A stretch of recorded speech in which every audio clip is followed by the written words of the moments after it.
Hello అండి, welcome to my channel. ఈరోజు మనం టమాటా రసం అయితే చూద్దాము. ఈ ప్రాసెస్లో టమాటా రసం చేశారంటే రైస్లో వేసుకోవడమే కాకుండా గ్లాస్ తాగేయాలనిపించే అంత టేస్టీగా అయితే ఉంటుంది. ప్రాసెస్లోకి వెళ్ళిపోదాం. ఇంకా టమాటాలు తీసుకొని నీట్గా క్లీన్ చేసి పెట్టుకుందాము. చిన్న బౌల్లో ఒక నిమ్మకాయ సైజ్ అంత చింతపండుని తీసుకొని నానబెట్టుకుందాము. మనం తీసుకున్న టమాటాలని ఇలా ముక్కలుగా కట్ చేసి పెట్టుకోవాలండి. ఇలా అన్నీ కట్ చేసుకున్న తర్వాత స్టవ్ మీద ఒక బౌల్ పెట్టుకొని మనం కట్ చేసి పెట్టుకున్న టమాటా ముక్కల్ని ఇందులోకి వేసేసుకుందాము.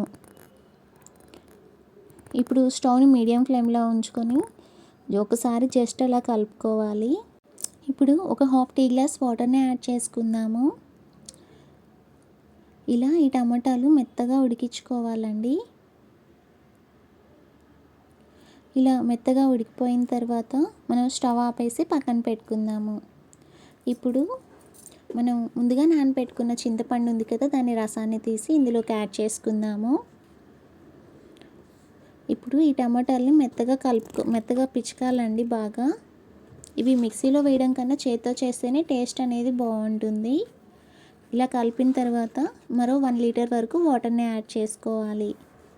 ఇలా యాడ్ చేసుకొని టమాటా పీపి మొత్తాన్ని తీసేసుకుందాము. ఇప్పుడు ఈ రసాన్ని స్టవ్ మీద పెట్టుకుందాం.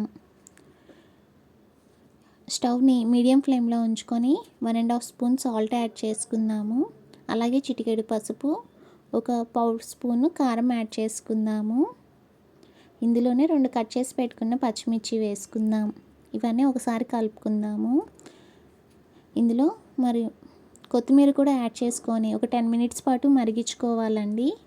ఇవి బాగా మరిగిన తర్వాత మనం జీలకర్ర మరియు మిరియాల పొడి కూడా వేసుకుందాము. ఇలా ఒక 5 నిమిషాలు బాగా మరిగించుకున్న తర్వాత పక్కన పెట్టుకుందాము. ఇప్పుడు స్టవ్ మీద బండలు పెట్టుకొని 1.5 టేబుల్ స్పూన్ ఆయిల్ వేసుకోవాలి. ఆవాలు, జీలకర్ర, అలాగే దంచి పెట్టుకున్న వెల్లుల్లి వేసుకోవాలి. అలాగే 2 రెమ్మల కరివేపాకు వేసుకొని బాగా వేయించుకోవాలి. ఇప్పుడు ఎండుమిర్చి కూడా వేసి మంచి ఫ్లేవర్ వచ్చే వరకు వేయించుకున్న తర్వాత ఇందులో మనం ఇంగువ యాడ్ చేసుకుందాము. ఇవన్నీ వేగిన తర్వాత మనం ఈ తిరగమూతని రసంలోకి ట్రాన్స్ఫర్ చేసుకుందాము. ఇప్పుడు రసంని ఒక 1 మినిట్ పాటు హై ఫ్లేమ్లో ఉంచి మరిగించుకొని స్టవ్ ఆపేసుకోవాలి. అంతేనండి, మనకి టమాటా రసం అయితే రెడీ అయిపోయాయి. ఈ టమాటా రసం టేస్ట్ అనేది సూపర్గా ఉంటుంది. మీరు కూడా ట్రై చేయండి. ఈ వీడియో మీకు నచ్చినట్లయితే లైక్ చేయండి, ఫ్రెండ్స్ అండ్ ఫ్యామిలీ మెంబర్స్కి షేర్ చేయండి. అలాగే ముందుగా మన ఛానల్ని సబ్స్క్రైబ్ చేసుకోండి. Thank you for watching.